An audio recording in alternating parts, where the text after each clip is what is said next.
నమస్తే. నేను మీ కుప్ప పద్మిని. ఇన్నాళ్ళు మీ సపోర్ట్‌ని నాకందిస్తూ, మీ ప్రేమని నాకందిస్తున్న ప్రతి ఒక్కరికి కృతజ్ఞతలు. ఇప్పుడు చూడబోతున్న ఈ వీడియో కూడా ఖచ్చితంగా మీకు ఉపయోగపడుతుంది. లైక్, షేర్ అండ్ సబ్స్క్రైబ్ చేసి మీ ఇష్టాన్ని, అలాగే మీ సపోర్ట్‌ని నాకందించండి. అలాగే ఈ వీడియో పట్ల మీ అభిప్రాయాన్ని కామెంట్ సెక్షన్‌లో కామెంట్ చేసి నాకు తెలియజేయండి. నమస్తే. నమస్కారం. శుభోదయం కార్యక్రమానికి స్వాగతం. ఈరోజు 8వ తారీఖు మే నెల 2024వ సంవత్సరం బుధవారం. శ్రీ క్రోధి నామ సంవత్సరం ఉత్తరాయణం వసంత ఋతువు. ఈరోజు చైత్రమాస అమావాస్య తిథి ఉదయం 8:51 వరకు, తదుపరి వైశాఖ మాస శుక్లపక్ష పాడ్యమి తిథి. భరణి నక్షత్రం మధ్యాహ్నం 1:33 వరకు, తదుపరి కృతికా నక్షత్రం. సౌభాగ్య యోగం సాయంత్రం 5:41 వరకు, తదుపరి శోభన యోగం. నాగభకరణం ఉదయం 8:51 వరకు, కింస్తుఘ్న కరణం రాత్రి 7:33 వరకు, తదుపరి భవకరణం ఉంటాయి. నక్షత్ర వర్జం రాత్రి 12:44 నుండి 2:14 వరకు. అమృతకాలం ఉదయం 9:09 నుండి 10:37 వరకు. హైదరాబాద్ ప్రాంతం వారికి సూర్యోదయం ఉదయం 5:47 సూర్యాస్తమయం సాయంత్రం 6:39 చంద్రోదయం లేదు. చంద్రాస్తమయం సాయంత్రం 7:01 అభిజిత్ ముహూర్తం లేదు.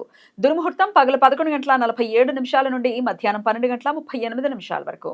రాహుకాలం మధ్యాహ్నం 12:13 నుండి 1:49 వరకు.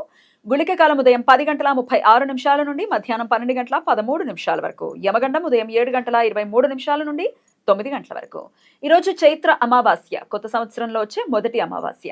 ఈరోజు పిండ పితృ యజ్ఞ.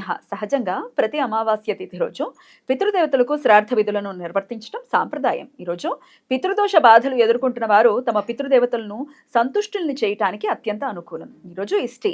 నిన్న వైష్ణవులు రోజంతా ఉపవాసం ఉండి ఈ రోజు ఇష్టి రోజు యజ్ఞం చేస్తారు. బెంగాలీ పంచాంగం ప్రకారం ఈరోజు శ్రీ రవీంద్రనాథ్ ఠాగూర్ గారి 163వ జయంతి. 1422 బెంగాలీ శకం బైశాఖ్ నెల 25వ రోజు ఠాగూర్ జన్మించారు. పొంచేషే బైశాఖ్ పేరుతో బెంగాలీలు ఠాగూర్ జయంతి జరుపుకుంటారు. దేశంలో మిగతా ప్రాంతాలలో ఇంగ్లీష్ క్యాలెండర్ ప్రకారం మే 7వ తారీఖున ఠాగూర్ జయంతి జరుపుకుంటారు. ఈరోజు మాస కృత్తికా వ్రతం, మేష కార్తీక దీపం. శివభక్తులు ప్రతి కృత్తికా నక్షత్రం రోజు ఉపవాసం ఉండి శివుడికి అభిషేకం చేసి సాయంకాలం కార్తీక దీపం పేరుతో నూనె దీపారాధనలు చేస్తారు. సర్వార్థ సిద్ధి యోగం ఈ రోజు మధ్యాహ్నం 1:33 నుండి రేపు సూర్యోదయం వరకు ఉంటుంది. బుధవారం కృత్తికా నక్షత్ర కలయిక ఉండటం చేత ఈ సర్వార్థ సిద్ధి యోగం ఏర్పడుతుంది. ఈ సమయంలో నూతన వ్యాపార ప్రయత్నాలు చేయడానికి, కొత్త పనులు ప్రారంభించడానికి అనుకూలం. ఈ సమాచారాన్ని మనకందించిన వారు మేడికొండూరు విశ్వనాథ్ ప్రసాద్ గారు. ఆయనకు కృతజ్ఞతల్ని తెలియజేస్తూ నారాయణ స్మరణతో సమస్త సన్మంగళాని భవంతు. నమస్కారం.